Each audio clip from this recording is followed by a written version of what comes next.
അമ്മച്ചി കടയിൽ പോകുമ്പോൾ കൂടെ പോവണമെന്ന് പറഞ്ഞ് ഷാഡ്യം പിടിച്ച ഒരാൾ ബാക്കിൽ പോകുന്നത് കണ്ടില്ലേ? കോമഡി അതൊന്നല്ല, അമ്മച്ചി തിരിഞ്ഞു നിൽക്കുമ്പോൾ കൂടെ അവളും തിരിഞ്ഞു നിൽക്കും. ഒന്നും അറിയാത്തതുപോലെ. നമ്മൾ ഈ ജഗതിയുടെ പഴയ മൂവിയില്ലേ, അതിൽ ഇതുപോലത്തെ സീനുണ്ട്. വീണ്ടും പുറകെ പോവും. അതുപോലെ തന്നെ അമ്മച്ചി തിരിയുമ്പോൾ അവളും തിരിഞ്ഞു നിൽക്കും.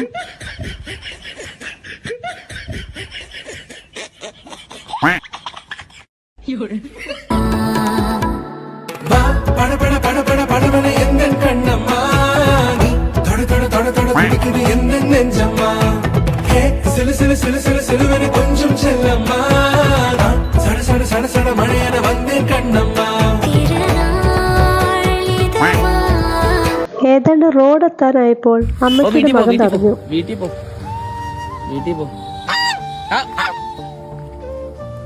അമ്മച്ചി പോയിക്കോ. കാട്ടി